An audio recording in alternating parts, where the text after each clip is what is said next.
Hello बच्चों, स्वागत है आप सभी का। तो हम लोग समांतर श्रेणी चैप्टर कर रहे हैं यहाँ पे, और फर्स्ट एक्सरसाइज है एक्सरसाइज 5.1।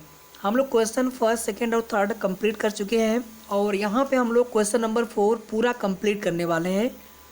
इसके बाद फिर हम लोग एक्सरसाइज 5.2 करेंगे। और कोई भी आपको पीछे का क्वेश्चन देखना हो, या फिर कोई भी आपको चैप्टर का कोई भी आपको एक्सरसाइज का क्वेश्चन देखना हो, तो आप लोग प्लेलिस्ट में जाकर के उन प्रश्नों को भी देख लीजिएगा। तो बहुत ही आसान मेथड से और बिल्कुल जो कॉन्सेप्चुअल चीज़ें हैं वो भी आपको बहुत ही इजीली समझाई जा रही हैं। उम्मीद करता हूँ कि आप लोगों को वीडियो बहुत पसंद आ रहा होगा। तो आज का सेशन स्टार्ट करते हैं। तो यहाँ पे जो टोटल 15 पार्ट हैं इस क्वेश्चन नंबर 4 के, तो हम पूरा क्वेश्चन यहाँ पे कंप्लीट करेंगे। स्टार्ट करते हैं फर्स्ट क्वेश्चन से।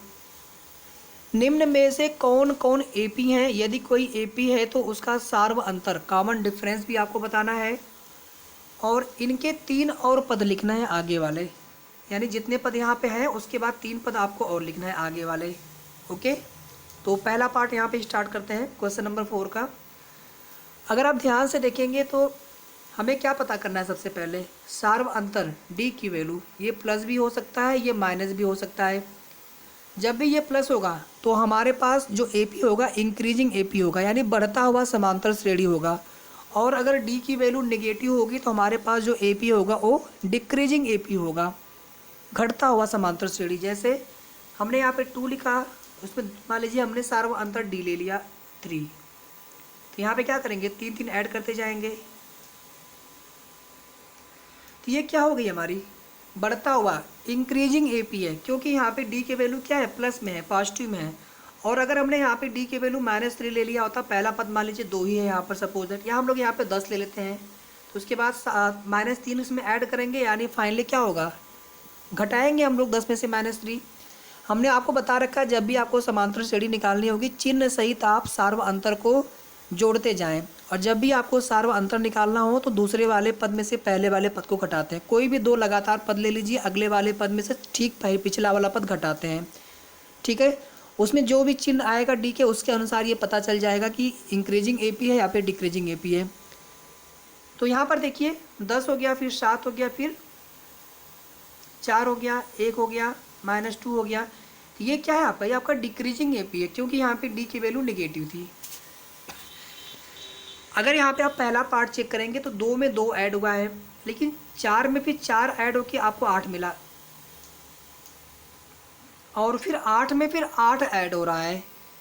जबकि होना क्या चाहिए? अगर यहाँ पे 2 ऐड हुआ तो यहाँ पर भी 2 ऐड होना चाहिए था, यहाँ पर भी 2 ऐड होना चाहिए था। तो यहाँ पे कोई कॉमन डिफरेंस, कोई हमें सार्व अंतर नहीं मिला। तो पहला वाला तो एपी नहीं है, पहला वाला कट हो गया। और हम लोग चेक कर लेते हैं फटाफट कि कौन कौन से एपी नहीं है, उसके बाद कौन एपी है, फिर उनके हम कॉमन डिफरेंस और आगे के 3 पद लिख लेंगे। दूसरा वाला चेक करते हैं। अगर यहाँ पे 5/2 में से 2 को माइनस करेंगे तो कितना मिलेगा आपके पास? 1/2 मिलेगा। आप करके देख लीजिएगा। फिर 3 में से आप 5/2 माइनस करेंगे तो कितना मिलेगा आपको? वापस से आपको 1/2 मिलेगा। 7/2 में से आप 3 को माइनस करेंगे, आप एलसीएम लेके माइनस करके देख लीजिएगा, वापस से आपको यहाँ पे 1/2 मिलेगा। या फिर ऐसे भी आप देख सकते हैं 2 3 6 और 7 में से 6 माइनस गया तो 1/2 हो गया। ठीक है, तो यहाँ पर तो कॉमन डिफरेंस हमें मिल गया कितना? 1/2, और ये एपी है। आगे की 3 पद हमें और बताना है। यहाँ पे अगर आप ध्यान से देखेंगे तो डी की वैल्यू प्लस में आ रही है, मतलब इंक्रीजिंग एपी है, यानी आगे भी हमें क्या है? डी की वैल्यू को जोड़ते जाना है। 7/2 में 2 जोड़ेंगे तो 1/2 जोड़ेंगे तो कितना आएगा? जोड़ के देख लीजिए आप, 4 आएगा। फिर 4 में आप 1/2 जोड़ेंगे तो कितना आएगा? 9/2 आएगा। उसके बाद वापस से 5 आएगा। तो ये हमारा कंप्लीट हो गया आंसर सेकेंड पार्ट के लिए। एपी है और डी की वैल्यू 1/2, और आगे के जो 3 पद हैं 4, 9/2 और 5। यहाँ तक सभी को क्लियर है? अब हम लोग थर्ड पार्ट यहाँ पे सॉल्व करेंगे। पहले क्या है? -1.2 है, इसके बाद क्या मिला आपको? -3.2। तो हम नेक्स्ट वाले पद में से पहले वाले पद को माइनस करेंगे, इसको आप माइनस करेंगे तो -3/2 मैं आपको एक करके दिखा रहा हूँ। -3.2 फिर -1.2, ये फाइनली आपका प्लस बन जाएगा।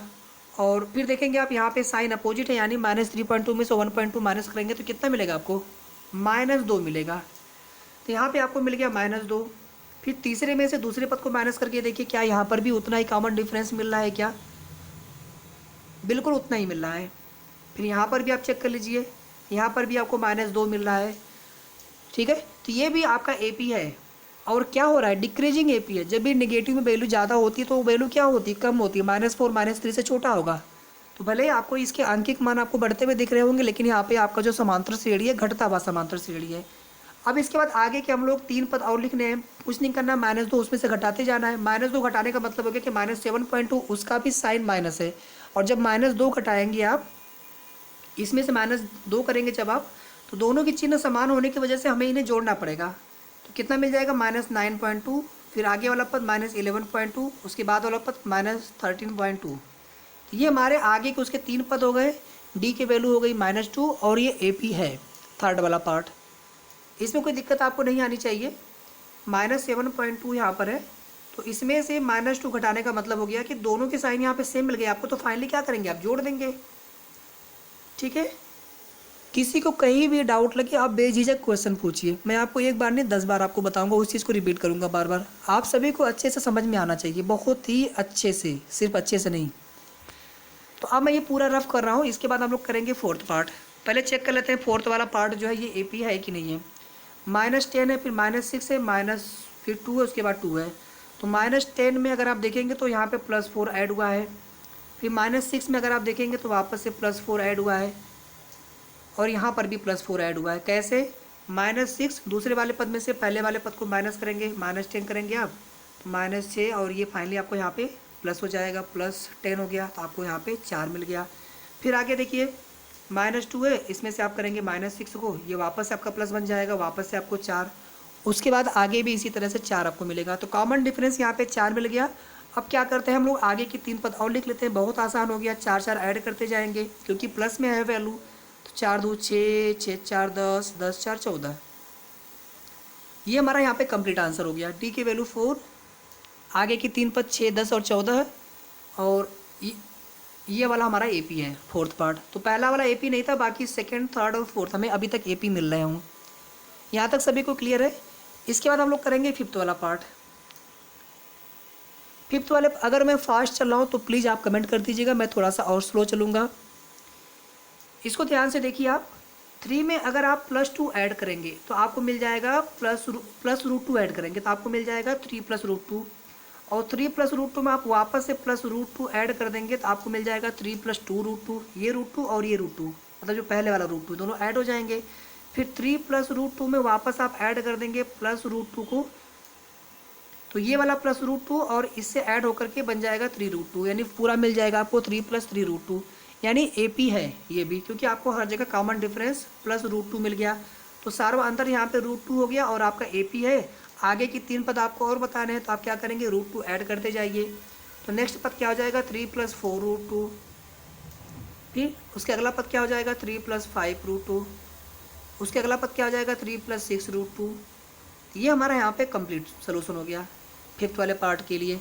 तीनों पद भी हमने यहाँ पर देख लिया, और साथ ही साथ यहाँ पे हमने कॉमन डिफरेंस भी देख लिया, और आपका AP है, ठीक है। मैं रब कर रहा हूँ। इसके बाद हम लोग करेंगे सिक्स्थ वाला पार्ट। उम्मीद करता हूँ कि आपको क्वेश्चन बहुत अच्छे से समझ में आ रहा होगा।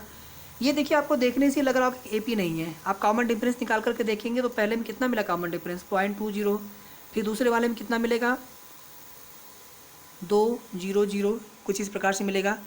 तो ये कॉमन डिफरेंस यहाँ पे नहीं मिल रहा है, ये वाला आपका AP है ही नहीं। फिर इसका भी आप माइनस करके देख लेंगे, 20010, और यहाँ पे 0.002, ये भी आपका देखिए अलग आ गया, कॉमन डिफरेंस नहीं मिल रहा। डिफरेंस तो मिल रहा है लेकिन कॉमन होना चाहिए, उबेनिस्ट होना चाहिए, सब में समान आना चाहिए, तब हम कहते हैं कि वह श्रेणी एक समांतर श्रेणी है।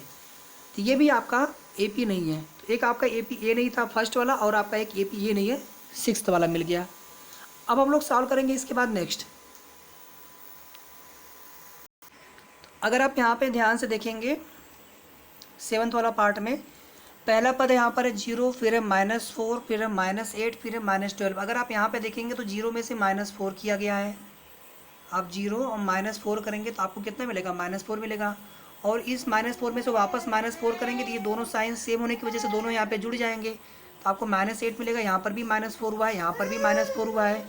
मतलब डी की जो वैल्यू यहाँ पर है, ये माइनस कर लीजिए, यहाँ पर डी की जो वैल्यू यहाँ पर है वो माइनस में आ रही है, मतलब आपका घटता हुआ AP है, घटता हुआ समांतर श्रेणी है। कॉमन डिफरेंस कितना मिल रहा है आपको यहाँ पे, -4 मिल रहा है। ठीक है, तो डी की वैल्यू यहाँ पे कितनी -4 आ गई और आपका ए पी है।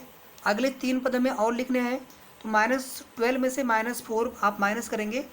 बेसिकली हम यहाँ पे माइनस कर रहे हैं, लेकिन ये दोनों साइन सेम होने की वजह से हमें जोड़ना पड़ेगा। जब भी चिन्ह समान होते हैं तो वहाँ पे जोड़ होता है, चाहे दोनों चिन्ह प्लस में हो चाहे दोनों चिन्ह माइनस में हो। और जब भी विपरीत चिन्ह होते हैं तो हमेशा घटाना होता है। ये कितना मिल जाएगा -16। तो अगले 3 पद कौन कौन से हो जाएंगे, मैं यहीं पे लिख रहा हूँ नीचे, -16, इसके बाद -20 और इसके बाद -24। ओके, मैं पूरा रब कर रहा हूँ। इसके बाद हम लोग चलेंगे नेक्स्ट पार्ट पे। 8 वाला देखिए यहाँ पर अगर आप देखेंगे तो -1/2 -1/2 -1/2 -1/2 ये भी आपका एक समांतर श्रेणी है। डी की वैल्यू कितनी यहाँ पर 0 है।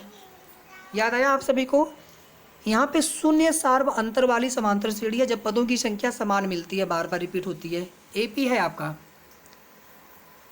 अगला देखो यहाँ पे आप 9th वाला, 1 के बाद 3 इसमें 2 ऐड हुआ, फिर आपको देखो यहाँ पे 6 ऐड हुआ, फिर कुछ और ऐड हो रहा है, वहाँ पे 18 ऐड हो रहा है। तो ये भी आपका एपी नहीं है। एक आपका ये एपी नहीं था, दूसरा आपका ये वाला एपी नहीं था 6 वाला, और एक आपका यहाँ पर 9th वाला भी एपी नहीं है। फिर आगे देखिए, इसके बाद आप ध्यान से 10th वाला पार्ट, ए में हमने ए ऐड किया, वापस ए ऐड किया, वापस ए ऐड किया, फिर हम लोग ए ऐड करेंगे, 5 ए मिलेगा, 6 ए मिलेगा, 7 ए मिलेगा, यानी ए पी है। कॉमन डिफरेंस यहाँ पर आपका ए है। और अगले 3 पद आपको मिल गए यहाँ पे 5 ए, 6 ए और 7 ए। ए प्लस ए करेंगे तो आपको 2 ए हो जाएगा सीधे सीधे। फिर 2 ए में वापस प्लस ए ऐड करेंगे, आपको 3 ए मिल जाएगा। बढ़ता हुआ इंक्रीजिंग ए पी है ये। अगला देखिए यहाँ पे घात लगा हुआ है, घात देखते ही आप उसको छोड़ दीजिएगा, वो ए पी होता ही नहीं है। ठीक है, फिर देखिए अगला देख लीजिए। इसके बाद आप इसको हम लोग थोड़ा सा मॉडिफाइड करते हैं। जैसे यहाँ पे √2 है ना, यहाँ पे आपने √2 लिख लिया। √8 को हम लोग क्या लिख सकते हैं, 4 दूनी 8 होता है, तो 1 2 बाहर निकल जाएगा, यहाँ पे बचेगा √2। √18 को क्या ले सकते हैं, 3√2 लिख सकते हैं। 9 दूनी 18 होता है, 9 को हम बाहर ले लेंगे तो 3 बन जाएगा। फिर 16 दूना 32 होता है। अब यहाँ पे देखने में आपको नहीं लग रहा होगा कि यहाँ पे एपी है, लेकिन जब इसको आपने चेंज कर लिया कुछ इस प्रकार से, तो आपको यहाँ पे एपी मिल गया। तो √2 देखिए यहाँ पे हर जगह ऐड हो रहा है, तो डी की वैल्यू यहाँ पे कितनी मिल गई आपको, √2 मिल गया। और अगले 3 पद कौन से होंगे, 5√2, 6√2, 7√2।